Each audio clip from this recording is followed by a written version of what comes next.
Hey guys, David, back five railroad. I thought I'd talk about my Niles junction here.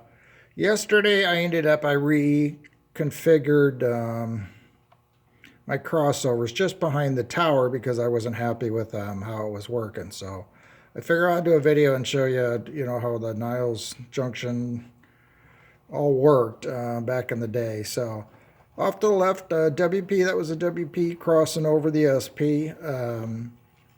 And the SP's off to the right. This is considered a Centerville line.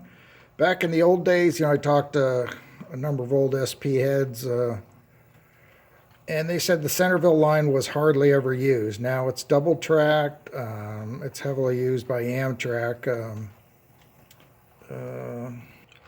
So it's all changed.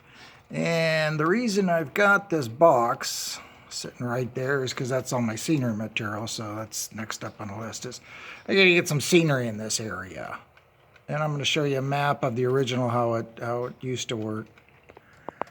So before the map here, look in the other direction. Again, the WP's off to the right, and they had a small Fremont yard, and that's why the switch is there. And of course, I reconfigured mine once the UP took over. So what I did back here is I wasn't happy with how this was all set up, so I ended up tearing this out, and I just redid it, like I said yesterday. There was a Y switch here, which peeled off, and I ended up having to tear all this track up, this hand laid track, and just redid it. But I tried to make it what I'm trying to do is when I redo portions of the layout, I try to make really smooth transitions with my switches. So before it was real awkward, it didn't flow very good, but this is a much better flow. This will be a backdrop. It'll go right at the end of that switch. There'll be a backdrop right there. So it'll just kind of dive behind the backdrop. And that, of course, these two tracks would represent off to the right, which go my helix going through Niles, going up into Niles Canyon. And someday I'll model that on the top portion of my layout.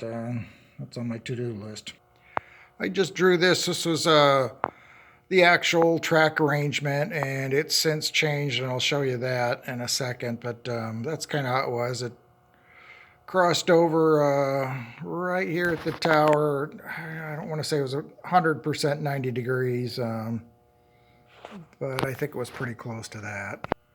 This is a UP book that I got when I worked for the railroad. It's really a useful book for modeling too, and I call it the ZITS book, ZTS book.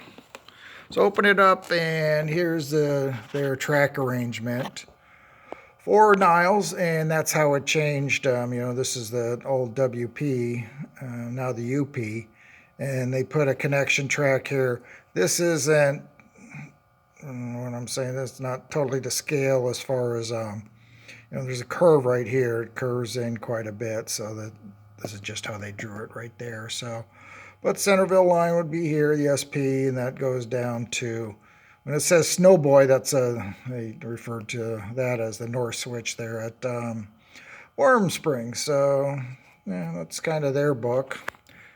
So the ZITS book, and this is also another really useful tool. This is the spins book, and you guys maybe have seen this. I think I printed a number of pages off the internet. This is hecka useful.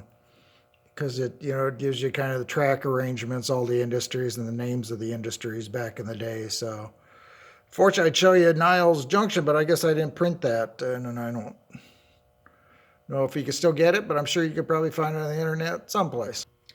Here's an old picture I took. This is looking south, of course the tower off to the left, and I still have the train order signal, which is pretty cool too. But this would be the SP looking south, and the diamond is just on the other side of the bridge. And that's Alameda Creek.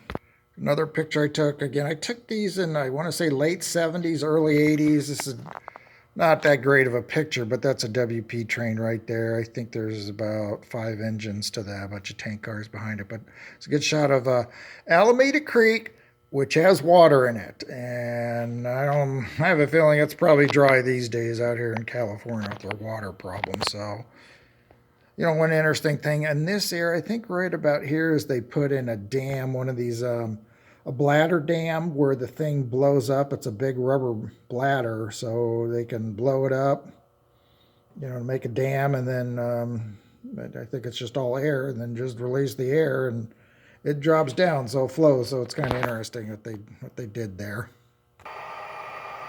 So I think the guy at the tower, he's yelling, "What's up?" to the signal maintainer, because he's having problems with the signal here. New signals that they cut in, you'd be cut in.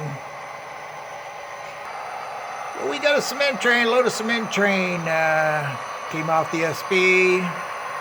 Gonna go to Oakland. Give you another view. So this week I'll just do the ballast and a little bit of scenery around the tower just to give it a little better look. Probably in the fall when it's a little cooler, I'll open up that garage door and I'll get in there and work on Alameda Creek and get that in there with the, you kind of see the two bridges back there. And off to the left, kind of try to get everything in view here. Off to the far left behind where it goes into staging, that's the Niles sub, and that's how it worked, where you actually had a couple different lines going up to Oakland. The coast sub off to the left and Niles sub going straight up to Oakland. So there's two different ways to get up there.